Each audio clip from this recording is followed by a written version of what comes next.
Assalamualaikum warahmatullahi wabarakatuh dan salam sejahtera. Berjumpa kembali anak-anak. Hari ini kita akan meneruskan PDPR. Okey, dengan set soalan untuk bahagian A, B dan C.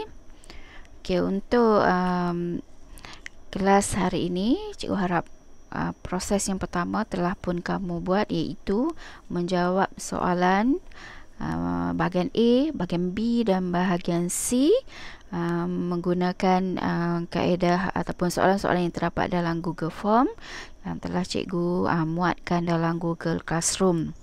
Okay, berdasarkan soalan-soalan tersebut, cikgu harap kamu mampu skor markah dengan baik. Okay, untuk bahagian A, 15 soalan objektif, cikgu harap sekurang-kurangnya setiap pelajar mampu skor sekurang-kurangnya markah antara 10 hingga 15 markah lah. Okey, untuk bahagian B dan bahagian C juga walaupun kita menggunakan Google Form, tetapi ianya sebagai antara satu kaedah untuk menjawab soalan ataupun melatih kamu menjawab soalan bahagian B dengan cara yang mudah, yang simple, yang dapat menarik perhatian ataupun menarik minat kamu untuk meneruskan proses PDP kita lah. Okey, untuk itu kita pergi kepada bahagian B. Okey, bahagian A, cikgu harap kamu boleh study ataupun mencari sebab munasabab kenapa jawapan kamu betul dan salah dan sebagainya lah. Okey, untuk bahagian B memerlukan sedikit pencerahan. Jadi cikgu harap pencerahan ini dapat memberi kefahaman yang begitu jelas kepada kamu lah. Okey, kita pergi kepada soalan 16 dan 17. Okey, kita mulakan dengan soalan 16. Okey, tengok soalan dahulu. Berdasarkan maklumat dalam jadual di bawah, buat analisis tentang penyakit berjangkit dalam kalangan pekerja asing dari tahun 2011 hingga tahun 2013. Huraikan langkah-langkah yang perlu diambil bagi menghalang penyakit tersebut merebak dalam masyarakat Malaysia. Okey, soalan ini adalah soalan IBK. Soalan kedudukan soalan berada pada soalan 16. Okey, terdapat dua ayat di sini, iaitu ayat yang pertama dan ayat yang kedua. Ayat yang pertama, okey, cikgu harap kamu dah memahami dengan lebih jelas lah. Dengan jelas dalam berpandukan kepada soalan GF. Okey, ini kiranya kali kedua lah melihat soalan ini sebagai pencerahan kenapa jawapan-jawapan pemilihan jawapan yang kamu pilih dalam Google Form berkeadaan jawapan demikian. Okey, tengok pada ayat yang pertama. Okey, sebelum tu di sini cikgu paparkanlah soalan. Okey, soalan berdasarkan paparkan jadual berdasarkan soalan tadi lah. Okey. Okey, soalan semula lah. Okey, ini perincian soalan ataupun cikgu highlight kalau untuk nak mengenal pasti kata kunci yang ada pada soalan tersebut. Okey, terdapat dua ayat di sini. Okey, berdasarkan maklumat dalam jadual di bawah, buat analisis tentang penyakit berjangkit dalam kalangan pekerja asing dari tahun 2011 hingga tahun 2013. Manakala ayat yang kedua, huraikan langkah-langkah yang perlu diambil bagi menghalang penyakit tersebut merebak dalam masyarakat Malaysia. Okey, ayat yang pertama dah tentu dia lebih kepada ED, iaitu analisis data, manakala ayat yang kedua AP, analisis pengetahuan. Okey, jadi kombinasi jawapan untuk soalan ini cikgu rasa kamu nampak, iaitu kombinasi jawapannya 2 tambah 2 AD 2 AP. Okey, kita pergi dulu kepada AP. AP cikgu rasa kamu nampak dengan jelas juga, iaitu soalan ini berkehendakkan kamu menyenaraikan, memberi sekurang-kurangnya 2 langkah yang perlu diambil bagi menghalang penyakit tersebut merebak dalam masyarakat Malaysia. Okey, langkah-langkah yang perlu diambil, dan yang kedua perlu diamati bahawa penyakit apa, iaitu penyakit berjangkit, bukan semua jenis penyakit, hanya penyakit berjangkit. Okey, langkah-langkah untuk menghalang penyakit berjangkit merebak dalam kalangan masyarakat di Malaysia. Okey, jelas? Okey, manakala ayat yang pertama iaitu analisis data.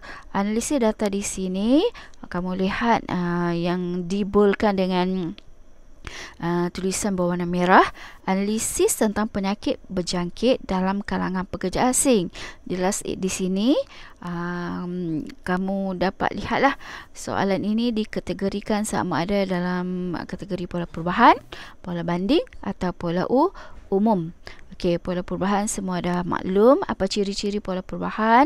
Kamu juga dah maklum apa ciri-ciri pola banding dan kamu juga dah tahu apa itu pola umum. Okey, berdasarkan kefahaman kamu selama ini, pendedahan yang kamu dapat selama ini, jelas soalan ini berkehendakkan kamu mengkategorikan soalan ini kategori pola umum kerana soalan ini tidak mempunyai ciri-ciri pola banding dan juga tidak mempunyai ciri-ciri pola perubahan. Okey, jelas. Kemudian apabila disebut tentang pola umum, bermaksud kamu perlu melihat pola perubahan yang berlaku dan juga perlu melihat pola banding. Seterusnya, pola banding pula kamu perlu menyoal diri. Okey, pola banding ini kategori dari atau pada. Jelas pada soalan ini kategorinya adalah iaitu dari. Maka jawapannya, penulisannya sudah berbeza, sudah tentu berbeza dengan penulisan pada. Okey, di sini kamu dapat lihat dengan jelaslah apa yang cikgu sebutkan tadi, iaitu soalan ini kategori pola umum, iaitu merangkumi pola perubahan, pola banding dari. Okey, manakala AP, langkah-langkah bagi membendung penyakit berjangkit merebak. Okey, kombinasi jawapan 2 tambah 2 iaitu AD dan AP. Namun demikian disarankan kamu mengambil langkah selamat iaitu 3 tambah 3.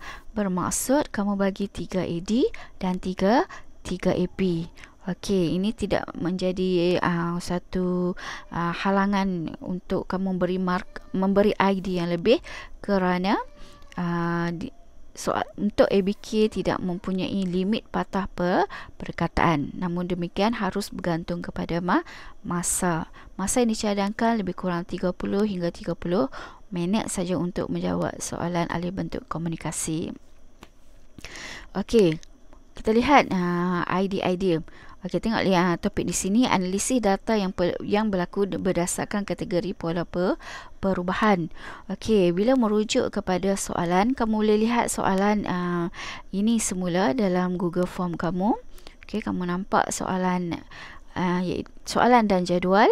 Okey, kamu boleh lihat pola perubahan yang berlaku. Terdapat 3 bentuk pola perubahan yang berlaku. Yang pertama seperti mana yang tertera di PowerPoint. Yang pertama, yang kedua dan yang ketiga. Ini adalah contoh 3 AD yang berlaku berdasarkan soalan yang kamu jawab dalam Google Form. Soalan adalah Google Form. Okey, yang pertama iaitu berlakunya perubahan tidak konsisten dan sebaiknya lah apabila tidak konsisten sebutlah meningkat dan menurun, iaitu pattern yang berlaku. Okey, kemudian diikuti dengan contoh-contoh ataupun penyakit-penyakit yang terlibat dalam kategori tidak konsisten.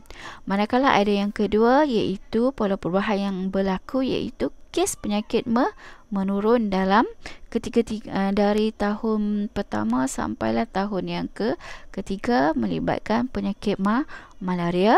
Manakala pola perubahan yang ketiga iaitu jumlah kes. Okay, dari segi jumlah besar apa yang berlaku iaitu tidak konsisten, meningkat dan menurun pada tahun 2011 hinggalah tahun 2013. Okey. Huraian untuk kategori pola perubahan. Okey, kamu ingat semula mesti ada nilai mutlak untuk tahun awal, nilai mutlak untuk tahun akhir, kemudian beza nilai mutlak dan seterusnya peratus perubahan. Apa maksud peratus perubahan? Iaitu baru tolak asal per asal kali 100.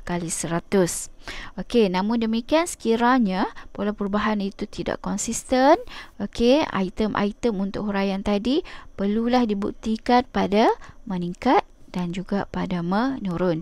Ini bermakna data-data lebih banyak, lebih panjang. Okey, kita balik kepada idea yang pertama tadi.